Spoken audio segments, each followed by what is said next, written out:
Hey, happy Wednesday morning to you, and welcome back to Morning Musings. My name is Don K. Preston. I am the president of Preterist Research Institute of Ardmore, Oklahoma. And we are continuing our examination of Jesus' prediction and promise in Matthew chapter 24, verse 14. Remember, the disciples had asked about a sign of the end of the age. Jesus said this gospel must be preached into all the world as a witness to the nations.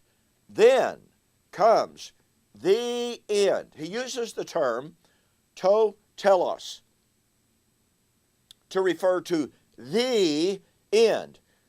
What had the disciples asked about? The end of the age, or the consummation of the ages, is the literal term in Matthew chapter 24 and verse 3. It's absolutely amazing that anyone would try to make a hard, fast delineation between what they asked about and the singular. Anyway, so what I have been sharing with you, and by the way, do not miss tomorrow's video, all right?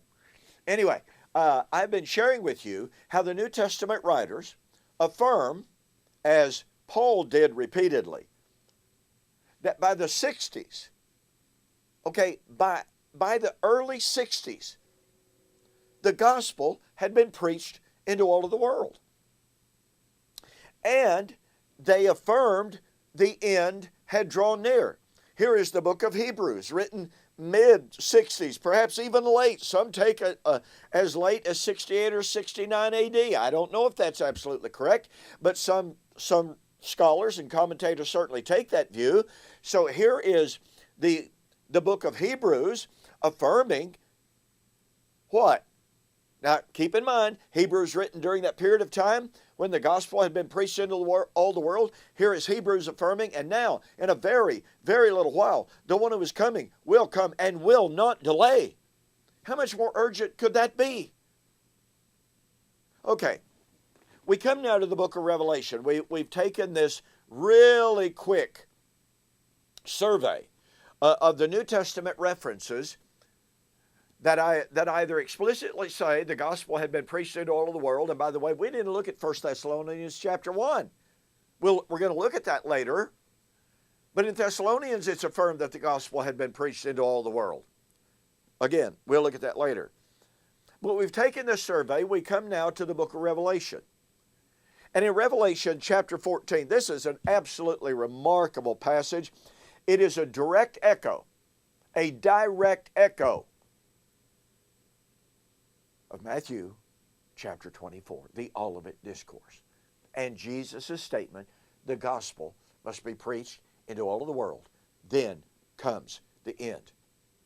Well, what would the end be? Be a time of judgment. Okay, Revelation chapter 14 and verse 6.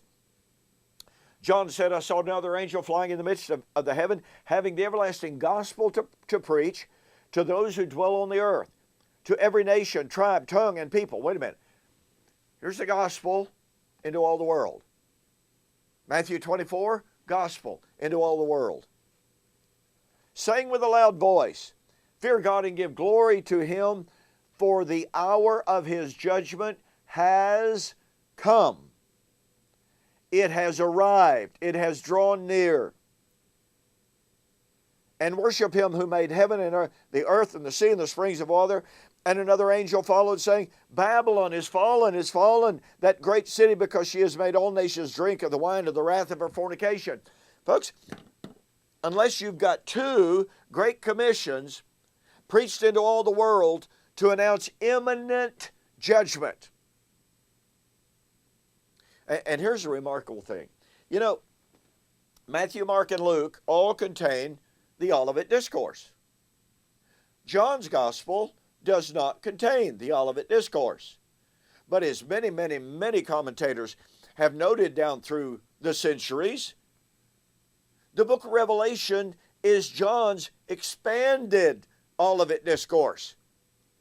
Well, if that's the case, then the Olivet Discourse, which says this gospel must be preached into all of the world as a witness to the nations, then comes the end, and John just verbally echoes that, then that means several things.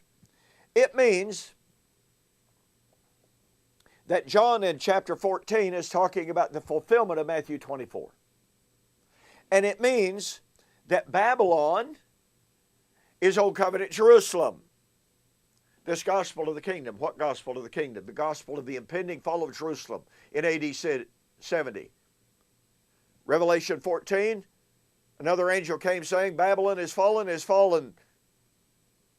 Yeah. Babylon is Old Covenant Jerusalem. Number 3, it proves beyond any shadow of a doubt that the judgment of Matthew chapter 24, the end of the age about which the disciples asked, the end of the age that is linked to the fall of the temple, pardon me, is the judgment of which the time had come in Revelation. Boy, the implications of this are absolutely staggering. But, essentially this means that the doctrine of realized eschatology, covenant eschatology, full preterism is fully established without any question whatsoever. Once again, unless you can prove that John 14 is talking about a different gospel to be preached into all of the world to declare the imminence of the end and the judgment on Babylon. Oh, by the way, Babylon is where the Lord was slain, Revelation 11:8. Any doubt about that? No, didn't think so. So unless you can prove that John is talking about a different gospel, a different impending judgment, a different judgment that was near from what Jesus talked about in Matthew 24, then this unequivocally, undeniably, and irrefutably proves that the end was near in the first century. It means the coming of the Lord was near in the first century. Not in some metaphysical, oh, well, he's surrounding us at all times. No. Temporally near. Lord, what should be the sign of the end of the age? The gospel would be preached in all the world. Then comes the end. John, I saw an angel having the gospel to preach to every nation, kindred, tribe, saying, the hour of his judgment has come. Babylon is fallen. Listen, you don't want to miss tomorrow.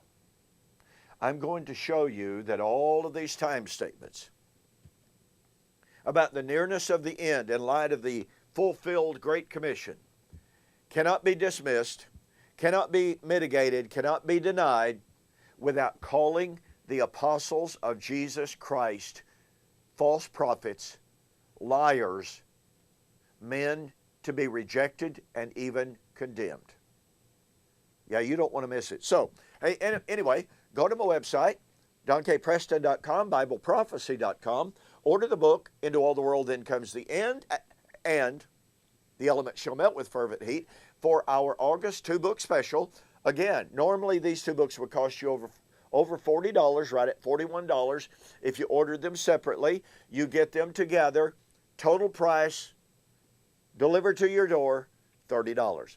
There's a banner at the very top of the page on my websites. Go there, click on it, and order them. You'll be absolutely thrilled that you did. Thanks for joining me for this morning's Morning Musings. I will see you on the flip side.